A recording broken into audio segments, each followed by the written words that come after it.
औज़ु बिल्लाहि मिनश्शैतानिर्रजीम बिस्मिल्लाहिर्रहमानिर्रहीम। अल्लाह के नाम से शुरू जो बहुत मेहरबान निहायत रहम वाला है। मालिक है जो रोज़े जज़ा का। हम तेरी ही बात करते हैं और तुझ ही से मदद मांगते हैं। हम तो सीधा रास्ता चला रास्ता उन पर जिन पर तूने इनाम किया, ताकि उन पर जिन पर तेरा ग़ज़ब हुआ और ना बहके वो होगा। सदक़ल्लाहुल अज़ीम। I welcome all of you in the sixth session of PDU, electromagnetic field theory online lecture। इससे पहले जो लेक्चर हमारा चल रहा था उसमें हमने डिटेल्स में कुछ चीज़ें देख ली थी। हम देने से आगे बढ़ाएंगे और चीज़ों को देखेंगे। कुछ 1-2 मिनट के वक्फे से हम अपने सेशन को स्टार्ट करेंगे। उम्मीद है कि बाकी लोग भी हमें ज्वाइन कर लेंगे थोड़ी देर में। मुबीन ताहिर साहब हमें ज्वाइन कर चुके हैं और साथ ही साथ हम बाकी लोगों का भी इंतज़ार कर रहे हैं। मुबीन भाई, कोई सवाल हो आपका तो आप पूछें। ना सर, अभी तक तो नहीं। इसके अलावा और कौन कौन से कोर्स आप पढ़ रहे हैं? सर एसएनएस मैंने इम्प्रूव के लिए उठाया हुआ है। अच्छा, एसएनएस भी उठाया हुआ है। सही। एसएनएस कौन पढ़ा रहा है? Sir Danish Mujeeb sir. दानिश साहब कौन कौन से कोर्स पढ़ा रहे हैं? सर पता नहीं, हमें तो सिर्फ एसएनएस पढ़ा रहे हैं। अच्छा, ये मेरे सामने मेरी स्क्रीन शेयर हो रही होगी आपको, और ईएमएफटी के कोर्स के अंदर ये मेरे लेक्चर अब तक डले हुए हैं। तो 4 लेक्चर यस मैंने अब सर, तक देखिए। डाले और अब जो है मैं 5वां लेक्चर भी इंशाल्लाह अपलोड कर देता हूँ इसमें, तो वो भी आपको मिल जाएगा। अगर इसका टाइटल मैं ऑन करूँ तो मेरे ख्याल में लास्ट लेक्चर में मैंने डिफाइन किया था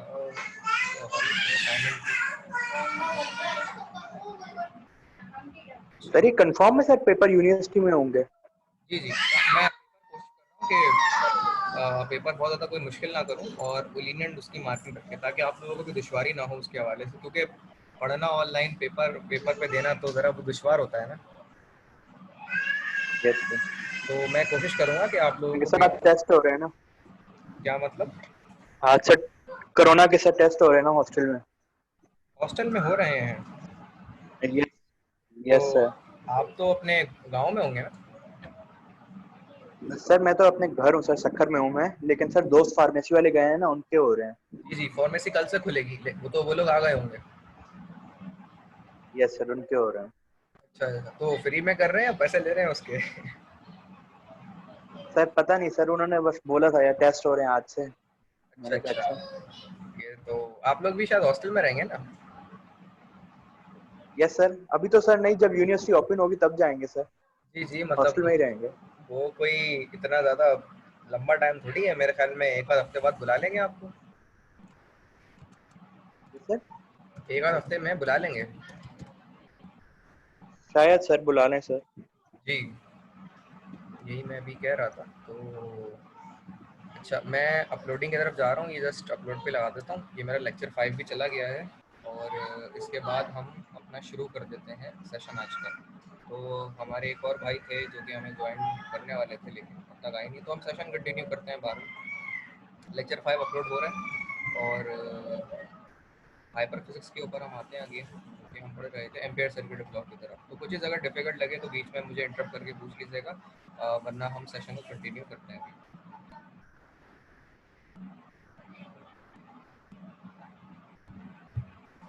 एम्पेयर सर्किट ब्लॉक। अच्छा, एम्पेयर के लॉ से जो है मैक्सवेल ने भी इक्वेशन ड्राइव की थी उसके लिए। तो द मैग्नेटिक फील्ड जो कि अभी हम पढ़ के आ रहे हैं, in space around an electric current is proportional to the electric current. तो space around an electric current के नतीजे में proportional to the electric current in which serve its spare source, just as electric field in space is proportional to the charge which serves as its source. Ampere's law states that for any closed loop path, the sum of the length elements times the magnetic field in the direction of the length element is equal to the permeability times the electric current enclosed in the loop. अब इन्होंने ये बताया है कि भाई मिसाल के तौर पे एक कंडक्टर में से करंट गुजर रहा है, तो कंडक्टर में से जो करंट गुजर रहा है और उसके इर्द गिर्द जो मैग्नेटिक फील्ड का रीजन बन रहा है, उस रीजन को निकालने के लिए कि वो रीजन कितनी बड़ी लेंथ में डिपेंड करता है, तो उसको हमने छोटे छोटे लेंथ के पोर्शन में डिवाइड कर लिया। ये तो आप जानते हैं कि ये पूरी की पूरी लेंथ बहुत बड़ी होगी, तो हमने पूरी लेंथ निकालने से बेहतर ये था कि इसको छोटे छोटे चंक्स ऑफ डेल्टा एल के अंदर डिवाइड कर लिया। तो ये छोटे छोटे चंक्स ऑफ डेल्टा एल जो है ना, आपके सामने आपको नज़र आ रहे होंगे छोटे छोटे डेल्टा एल। तो ये छोटे छोटे डेल्टा एल जो आपको यहाँ पे नज़र आ रहे हैं, तो इसके नतीजे में आपको यहाँ पे डेल्टा एल हासिल हो जाएगा। Delta L sorry delta L जितने भी छोटे छोटे ऐड करेंगे तो उससे आपको टोटल एल मिल जाएगा, और एल जो है वो आपकी टोटल लेंथ होगी magnetic field of strength of path के। तो ये पूरी लूप जो है वो आपको मालूम इस तरीके से कर सकते हैं। तो summation of b that is parallel to delta l. तो ये जो डेल्टा एल है पैरेलल टू तो बी पैरेलल के मुताबिक है। बी को फिर हमने डिवाइड करेंगे बी पैरेलल बी परपेंडिकुलर के उस कंपोनेंट्स के अंदर। तो फिर इसके ये पूरा जो कॉन्सेप्ट है ये एम्पेयर ने हमें प्रोवाइड किया था कि पूरे लूप का अगर आपको मैग्नेटिक फील्ड स्ट्रेंथ या मैग्नेटिक फील्ड इंटेंसिटी अगर आपको निकालिए तो उसको निकालने का प्रोसीजर तरीका ये हो सकता है, जिसमें sigma b parallel component delta l जो है वो बराबर होगा mu naught into I of times of the current के। अगर हम म्यू नॉट को यहाँ करते हैं तो इससे करंट निकालना आसान हो जाएगा, और अगर इस समीशन और एल को यहाँ पर भेजें तो इससे बी निकालना आसान हो जाएगा हमारे लिए। तो ये एम्पेयर ने ये चीज़ हमें बताई थी कि आप करंट कैसे निकाल सकते हैं मैग्नेटिक फील्ड के ज़रिए से, और मैग्नेटिक फील्ड के ज़रिए से अगर आपको करंट निकालना है या करंट के ज़रिए मैग्नेटिक फील्ड निकालनी है तो उसका वाइस वर्सा रिलेशन लूप के ज़रिए से ऐसे यूज़ किया जा सकता है। In the previous case the relation field of source is quantified in Gauss's law, in which a very powerful tool for calculating electric fields, that is उसकी applications है। तो उसकी application हम पढ़ लेते हैं जो कि एम्पेयर सर्किट लॉ की है।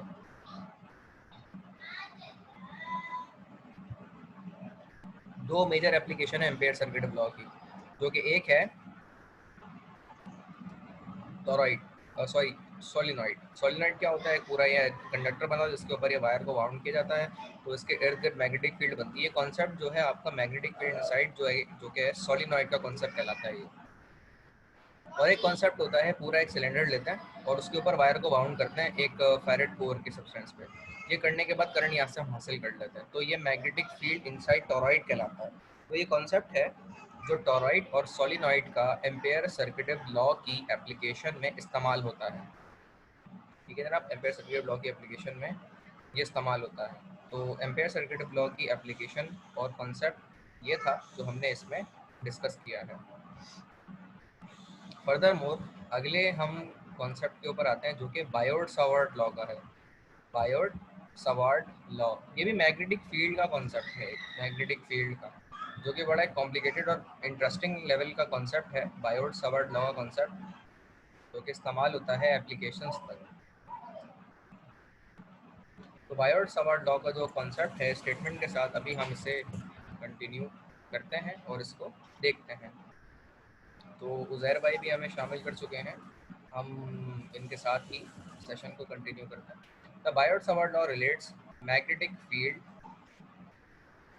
To the current. तो बायोट सावर्ट लॉ जो है बताता है रिलेशन मैग्नेटिक फील्ड स्ट्रेंथ का करंट के साथ। तो ये करंट है और इसका रिलेशन बी के साथ, वो हमें बायोट सावर्ट लॉ बताता है।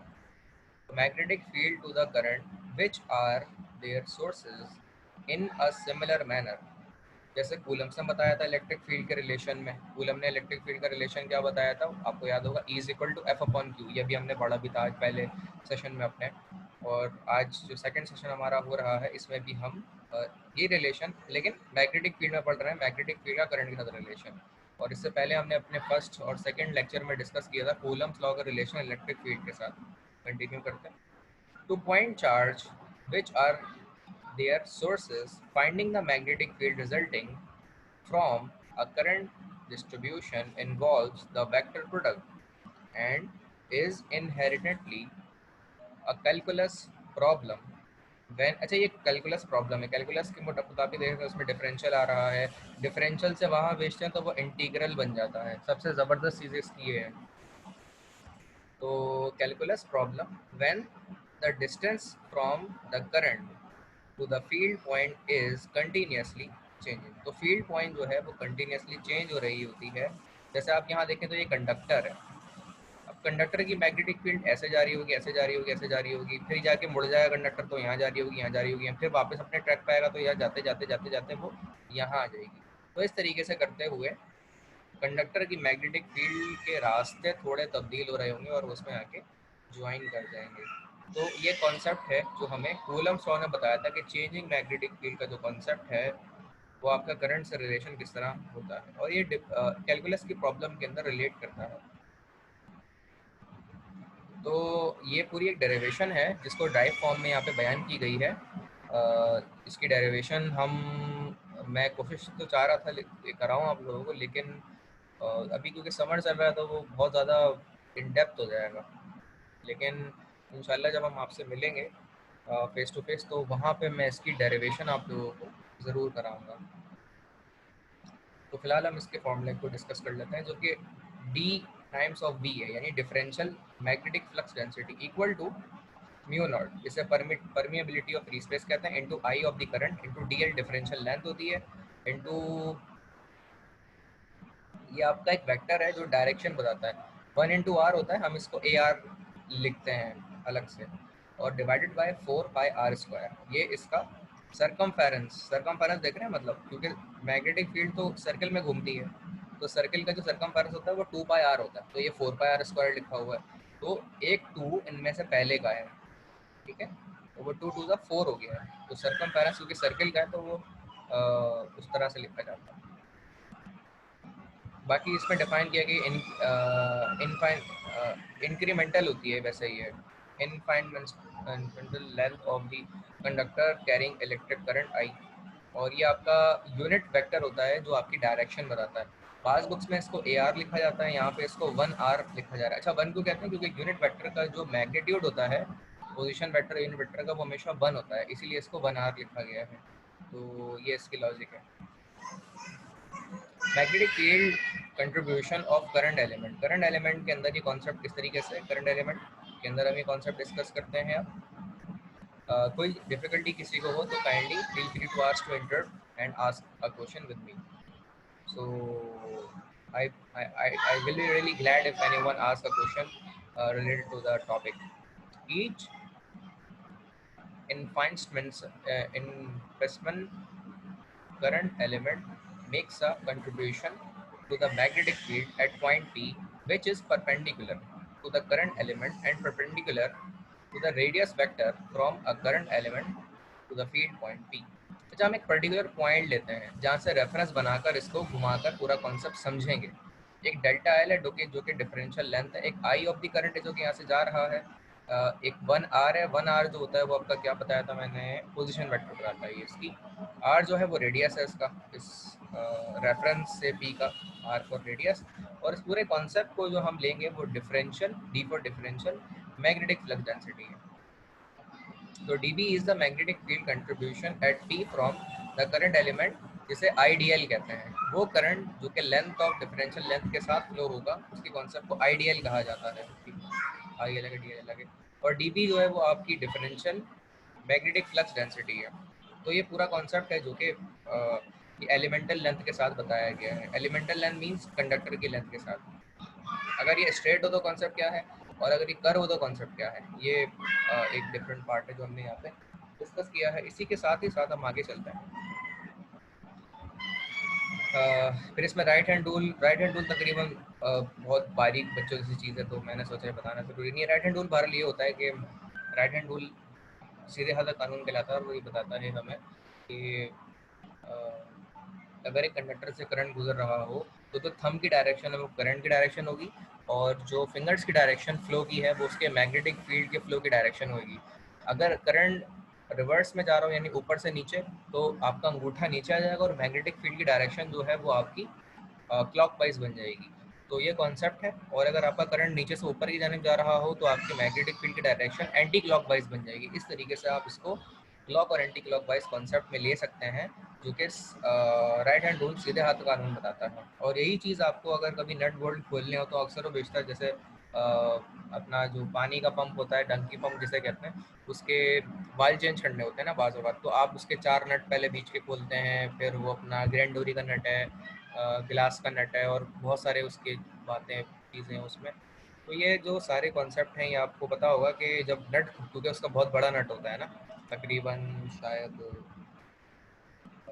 5 इंच का नट होता है उसका। तो उस नट बोल्ट को खोलने के लिए, बोल्ट को खोलने के लिए आपको वो पाने रिक्वायर, अब पाना आप घुमाएंगे कैसे, क्लॉकवाइज एंटी क्लॉकवाइज, तो आपको नीचे खोलना है मिसाल के तौर पे, तो आप उसको क्लॉकवाइज घुमाएंगे, और अगर आपको टाइट करना है तो एंटी क्लॉकवाइज घुमाएंगे। तो ये कॉन्सेप्ट आपका नट बोल्ट को टाइट और लूज करने के लिए भी इस्तेमाल होता है आपके बहुत सारे प्रैक्टिकल सिनेरियोज के अंदर। अच्छा, क्लास क्योंकि आज बहुत लेट शुरू हुई है और लेट तक जा रही है, उसके लिए मैं बहुत माजरत करता हूँ आप लोगों से, क्योंकि कुछ इमरजेंसी कंडीशंस की बुनियाद पर मैं क्लास टाइम पे नहीं ले पा रहा हूँ, लेकिन बस कोशिश कर रहा हूँ कि कम से कम पढ़ाऊँ ज़रूर, उसको बेईमानी करते हुए जीपीए ना बांटूँ। तो बस टाइमिंग का थोड़ा बस वो हो पा रहा है, मैं कोशिश करूँगा कि इंशाल्लाह 11 बजे हम सुबह आप लोगों की क्लास ले लिया करें रोज़ाना, उसको लेट ना करें। बस आज 1 घंटा लेट हो गई, फिर वो क्लास दूसरी शुरू हो गई थी किसी की, तो वो हमने लेट कर दी, लेकिन मैं कोशिश करूँगा कि 10-11 बजे इंशाल्लाह रोज़ाना आपकी क्लास ले लिया करूँ। तो उसके लिए भाई पेश की माजरत। तो अगर इस तरह की कोई चीज़ हो जाती है, बार हम कंटिन्यू करते हैं आगे। बायोट सावर्ट लॉ एप्लीकेशन जो आपकी हैं, some examples of geometries where the Biot-Savart law can be used to advantage in calculating the magnetic field resulting from an electric current distribution।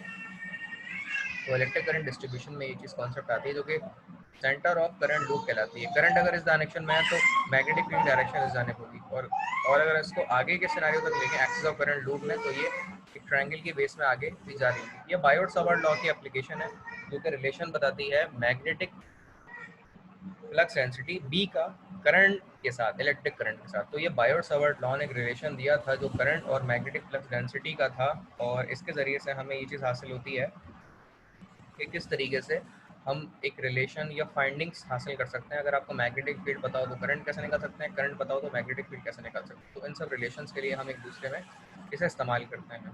तो यहाँ तक अगर कोई किसी का सवाल है तो kindly feel free to ask with me, I will answer your questions, और इस तरीके से आपके तमाम तर क्वेश्चंस का आंसर मैं प्रोवाइड कर दूँगा। तो आगे का जो कॉन्सेप्ट है हमारा, ये हम डिस्कस करते हैं। बायोट सावर्ट लॉ यहाँ तक पूरा हो गया। अब हम डाइवर्जेंस थ्योरम और गॉसेस थ्योरम की तरफ आएंगे। डाइवर्जेंस थ्योरम और गॉसेस का जो थ्योरम है गॉसेस लॉ एप्लीकेशंस के अंदर, ये आपका रिलेट करता है, मैं थोड़ा बड़ा कर लेता हूँ उसे, ये रिलेट करता है इलेक्ट्रिक फील्ड के कॉन्सेप्ट से रिलेटेड। और जो डाइवर्जेंस थ्योरम, ये विजिबल हो रहा है मुबीन और उजैर आप लोगों को? यस सर, हो रहा है। सही है, वाज़ेह है, तो अच्छी बात है। तो हम इसे आगे लेके चलते हैं। तो इसकी न्यूमेरिकल और एप्लीकेशंस वगैरह हम नेक्स्ट टाइम करेंगे। आज इसकी थ्योरी डिस्कस कर लेते हैं कि ये क्या होता है, और फिर हम सेशन को इंशाल्लाह आज के एंड कर लेंगे। और कल की जो क्लास है वो इंशाल्लाह मैं कोशिश करूँगा कि 10:30-11 के दरमियान स्टार्ट कर ही लूँ, ताकि जो अभी दीगर लोगों की क्लासेस हैं वो डिस्टर्ब ना हो, और आप लोगों को भी सुबह सुबह मैं फारिग कर दूँ इस तरह क्लास लेके। अच्छा जी, तो late B be the solid region R cube, and let S be the surface B oriented with outwards pointed normal vector. Gauss's divergence theorem states that the C vector field of following। अच्छा, ये जो equation है ना, ये B equation उसकी है, Maxwell की equation, जो बताती है कि double integral of f d s बराबर होता है triple integral of b divergence of dot f with the differential of v के बराबर। अब ये ट्रिपल इंटीग्रल होता है, तो ये double integral, sorry triple integral बनता कैसे, ये दो क्वांटिटी और वेलोसिटी एक क्वांटिटी, इस तरीके से ये तीन की क्वांटिटी मिलाकर ट्रिपल इंटीग्रल बनता है इससे। तो डाइवर्जेंस में हम इस तरह की चीज़ें करते हैं कि जिससे हमें ये चीज़ें हासिल हो जाती हैं। गॉसेस लॉ हमने पढ़ा था कि गॉसेस लॉ हमें क्या बताता है, कोई वैसा बताएगा गॉसेस लॉ? मेरे लेक्चर भाई कोई पढ़ रहा है तो ज़रा आप बता दें गॉसेस लॉ क्या होता है। मुबीन या रुज़ैर, आपने मेरे पुराने लेक्चर पढ़े हुए हों तो बता दें कि गॉसेस ने क्या कहा है हमें इलेक्ट्रोमैग्नेटिक कॉन्सेप्ट के हवाले से। गॉसेस हमें क्या बातें बताता सर है? इसके अंदर सर, सर इसका जो मैग्नेटिक फ्लक्स होता है सर जी। इसका, सर वो क्लोज होता है मतलब सरफेस से सर। हाँ सही बात है बिल्कुल। लेकिन इससे आपको पता क्या लग रहा है, ये तो वो रटने वाली बात हो गई। आपने इसे समझा क्या है, बताया बिल्कुल सही आपने, यही बात है बिल्कुल। गॉसेस ने हमें जनाब ये बताया या था। जी जी, मैं आप बता रहे हैं तो बताएं। नहीं नहीं सर सर टाइम अच्छा, गॉसेस ने हमें ये बताया था कि अगर आपको किसी भी क्लोज सरफेस का, अगर आपको किसी भी क्लोज सरफेस का वो निकालना है फ्लक्स, तो आप ये काम कर सकते हैं। इन क्लोज सरफेस का क्लोज का मतलब ये होता है जो इनक्लोज हो, इनफाइनाइट नहीं हो। जैसे मिसाल के तौर पे मैं आपसे बोलूँ आसमान का फ्लक्स निकालें, तो आप बोलेंगे आसमान तो बहुत बड़ा है भाई, इनफाइनाइट लेवल्स तक है, या इनफाइनाइट, इनफाइनाइट का भी वर्ड छोटा है आसमान के लिए। तो ऑब्जेक्ट तो हो लेकिन इतना बड़ा ना हो। तो इनक्लोज ऑब्जेक्ट का मतलब ये होता है, इनक्लोज सरफेस जो अनवेयर्ड हो, वेयर्ड हो, डिफाइन हो, रेक्टेंगल, ट्रायंगल, स्फीयर, कोई भी सरफेस हो, लेकिन वो फाइनाइट होना चाहिए। इनक्लोज का ये मतलब है। तो लेकिन वो अनवेयर्ड है, उसका शेप आप बता नहीं सकते कि वो क्या है, उल्टा सीधा शेप बना हुआ है लेकिन क्लोज है। ठीक है, जैसे पानी को अगर आप फर्श पे फेंक दें तो मैं आपसे पूछूं ये शेप क्या बना है, तो आप उसको ये नहीं कह सकते वो सर्किल है, स्फेयर है, हेमी स्फेयर है, या जैसे कभी पानी अगर आप फर्श पे फेंकें तो वो एग्जैक्ट सर्किल कभी नहीं बनता, वो उल्टी सीधी चीज़ बन जाएगी। इसे कहते हैं अनवेयर्ड शेप। समझ रहे हैं मेरी बात को? तो पानी अगर आप फेंकें फर्श पे तो वो अनवेयर्ड एक शेप बन जाता है। तो वो अनवेयर्ड शेप को आप इमेजिन करें कि उसका फ्लक्स निकालना है आपने। फ्लक्स क्या होता है जनाब, कि उस सरफेस से मैग्नेटिक इलेक्ट्रिक फील्ड निकल रही है, उस सरफेस से इलेक्ट्रिक फील्ड निकल रही है, तो जितने एरिया में से इलेक्ट्रिक फील्ड निकलती है वो उसका फ्लक्स कहलाता है। समझ रहे हैं? जितने एरिया में से जितनी इलेक्ट्रिक फील्ड निकलती है वो उसका फ्लक्स कहलाता है। तो फ्लक्स को निकालने का तरीका ये होता है कि इलेक्ट्रिक फील्ड जितने एरिया से निकल रही है उसको मल्टीप्लाई कर दें तो उससे आपको फ्लक्स मिल जाएगा। तो मिसाल के तौर पे समझें कि आपने जो शेप अनवेयर्ड सपोज किया हुआ है ना, उल्टा सीधा सा शेप जो आपके जहन में आ रहा है, उसके अंदर से मैग्नेटिक फील्ड निकल रहे हैं, इलेक्ट्रिक फील्ड निकल रही है, सॉरी इलेक्ट्रिक फील्ड का कॉन्सेप्ट यूज होता है गॉसेस लॉ में। तो उसके अंदर से इलेक्ट्रिक फील्ड निकल रही है बहुत सारी। अब मसला ये है कि आप अनवेयर्ड सरफेस का पूरा एरिया कैलकुलेट करके उसका फ्लक्स नहीं निकाल सकते। क्यों? क्योंकि वो स्क्वायर भी नहीं है, वो रेक्टेंगल भी नहीं है, वो ट्रायंगल भी नहीं है, और वो कुछ भी नहीं है मतलब। तो हम करते ये हैं कि उसको छोटे छोटे चंक्स के अंदर ब्रेक करते हैं, छोटे छोटे हिस्सों में, टुकड़ों में, और वहाँ से ना इलेक्ट्रिक फील्ड के पॉइंट ऑफ व्यू से, एरिया के पॉइंट ऑफ व्यू से छोटा छोटा फ्लक्स निकालते हैं और इन सारे फ्लक्सेस को ऐड करते हैं। तो जो सारे फ्लक्स को ऐड करने पे टोटल इनक्लोज एरिया का फ्लक्स हमें हासिल होता है। ये गॉसेस लॉ ने तरीका बताया है एक इनक्लोज सरफेस का फ्लक्स निकालने का तरीका। तो ये है गॉसेस लॉ मेरे भाई। तो इसको इस तरह समझना है मुबीन भाई। Yes sir.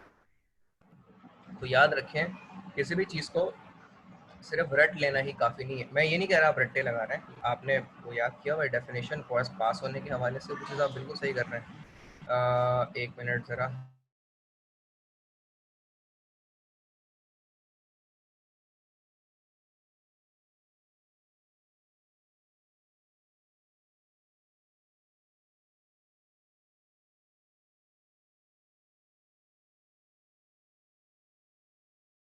Ji, sorry for the interruption, हम दोबारा से शुरू करते हैं। तो मैं ये बता रहा था मुबीन भाई कि इसमें कोई मसला नहीं है, कोई मजायका नहीं है। मैं हरगिज़ ये भी नहीं कह रहा कि आप उसमें रट्टे लगाते हैं, लेकिन उसको समझे ज़रूर, बहुत अहम चीज़ है ये। ठीक, और मेरे ख्याल में आप मेरी बातों का कभी बुरा भी नहीं मानते हैं।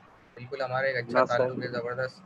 आप हमारे बुजुर्ग हैं आप हमारे, तो आप बुरा कहाँ से मानेंगे हमारी सर हम बातों का? बुजुर्ग कहाँ हैं सर। चलिए जी, कंटिन्यू करते हैं आगे। अच्छा, गॉसेस लॉ की जो एप्लीकेशन थ्योरम्स में इस्तेमाल होती है उसकी बात कर लेते हैं।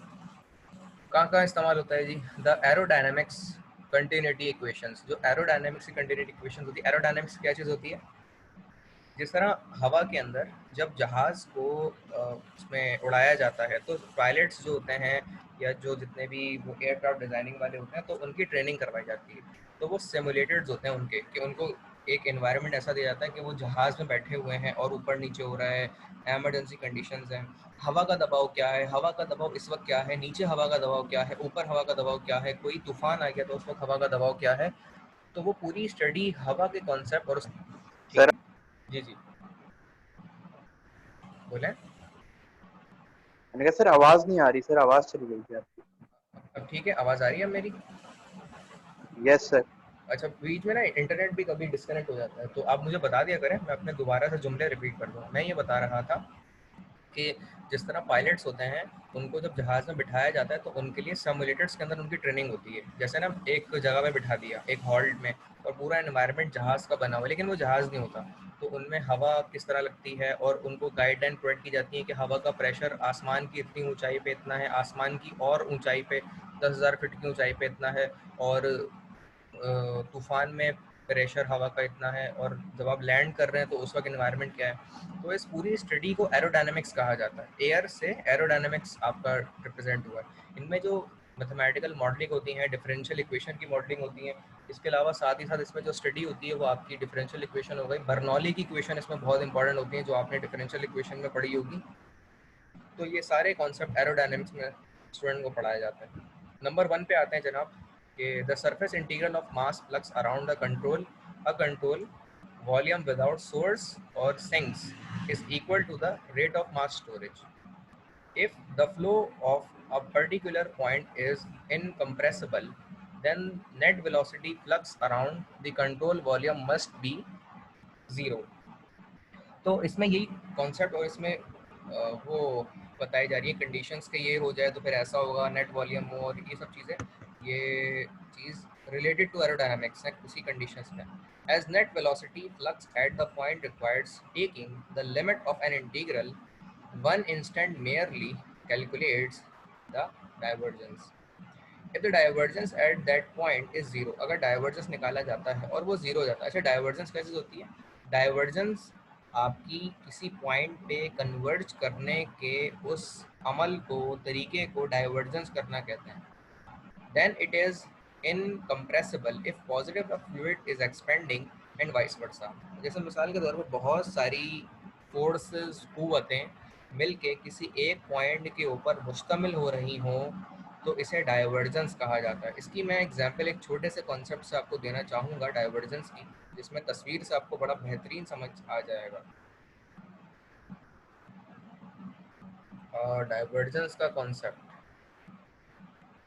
एक चीज़ होती है डाइवर्जेंस और एक चीज़ होती है कन्वर्जेंस। तो वो यहाँ पे बना हुआ है बिल्कुल, ये देखें जनाब, ये देख रहे हैं, ये चीज़ ना बिखर रही है, देखें, एक सेंटर से बिखर रही है, सारी तरफ बिखर रही है। इसे कहते हैं डाइवर्जेंस, सॉरी, मतलब बिखरने के अमल को कहते हैं। ये आपकी डाइवर्ज हो रही है, निकल रही है बहुत सारे पॉइंट से। और इसे कहते हैं कन्वर्जेंस, कन्वर्ज हो रही है, जमा हो रही है। तो डाइवर्जेंस का मतलब होता है कि ये बिखेर देना, और कन्वर्जेंस का मतलब होता है कि इसे जमा कर देना। तो ये कॉन्सेप्ट जो है डाइवर्जेंस और ये कॉन्सेप्ट कन्वर्जेंस का है। तो बहुत सारी फोर्सेस के इस अमल को इस्तेमाल किया जाता है और बताया जाता है। एक और चीज़ जो उससे रिलेटेड है, मैं वो ज़रूर बताना चाहूँगा आपको। दो डायग्राम मैं दिखाता हूँ आपको मजीद उसमें। ये चीज़ देखें, ये देख रहे हैं, ये 3D मॉडलिंग है। ये सेंटर से तमाम तर कोऑर्डिनेशंस के अंदर आपको ये निकलती हुई फोर्सेस दिखाई दे रही, तो ये आपकी डाइवर्ज हो रही हैं। इसी तरह से एक ये चीज़ भी कॉन्सेप्ट है,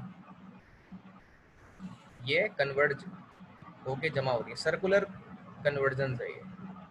एक कॉन्सेप्ट ये भी देख लें, इसे कहते हैं डाइवर्जेंस, और इसे कहते हैं कर्ल। कर्ल कहते हैं इसे, कर्ल। कर्ल भी आपने उसमें पढ़ा होगा, एमबीसी के अंदर पढ़ा होगा कर्ल क्या होता है। तो ये कॉन्सेप्ट्स हैं जो, ये भी डाइवर्जेंस का कॉन्सेप्ट है। सेंटर पॉइंट से, एक सेंटर पॉइंट से बहुत सारे वेक्टर ऑफ फोर्सेस ड्राइव हो रहे हैं, तो ये भी डाइवर्जेंस का कॉन्सेप्ट है। ठीक है जनाब। तो डाइवर्जेंस में ये बड़ी एक वैरायटी है जो चीज़ बताई जाती है। Gauss's theorem can be applied to any vector field which obeys the inverse square law. Inverse square law जो है वो उसमें इस्तेमाल होता है लाइट इंटेंसिटी में। आपने देखा लाइट इंटेंसिटी कॉन्सेप्ट क्या होता है? आपके घर में एलईडी एक लगी हुई हो मिसाल के तौर पे, वो रोशन हो रही है, तो उसके अंदर से रोशनी पूरे कमरे में बिखर रही है। क्या ये डाइवर्जेंस का कॉन्सेप्ट नहीं है? मैंने यही बताया था ना कि एक पॉइंट से वेक्टर फोर्स निकलेंगी और सब जगह फैल जाएंगी। तो ये कॉन्सेप्ट एक एलईडी का भी है कि उससे एक सोर्स से आपकी रोशनी निकलती है और पूरे कमरे में फैल जाती है। तो ये कॉन्सेप्ट डाइवर्जेंस का है। डाइवर्जन मीन्स डिस्पर्स होना, बिखेर देना, नमूदार होना। तो ये कॉन्सेप्ट इनवर्स स्क्वायर लॉ से रिलेट करता है। इनवर्स स्क्वायर लॉ जो है वो आपकी लाइट इंटेंसिटी से रिलेटेड करता है और उससे ये चीज़ बताता है। सच एज ग्रेविटी, ग्रेविटी भी ये कॉन्सेप्ट देती है। इलेक्ट्रोस्टैटिक अट्रैक्शन भी ये कॉन्सेप्ट देता है। And even the example in the quantum physics में भी यही चीज़ होती है, such as probability of density. तो प्रोबेबिलिटी डेंसिटी का कॉन्सेप्ट भी यही है, क्वांटम फिजिक्स का कॉन्सेप्ट भी यही है। ठीक है, तो यहाँ तक हमारी थ्योरी जो गॉसेस लॉ और उसकी एप्लीकेशन से रिलेटेड थी, और मैंने इसके हवाले से आपको इनमें डायग्राम्स भी बताई हैं और उससे भी एक्सप्लेन करने की कोशिश की है। तो तीन कॉन्सेप्ट होते हैं, divergence, gradient, voltage gradient end voltage gradient के साथ एक कॉन्सेप्ट होता है आपका कर्ल का। तो एक छोटे से ब्रेक मैं ज़रा लेता हूँ, फिर कंटिन्यू करता हूँ। मुझे ज़रा थोड़ा वक्फा चाहिए। Thank you.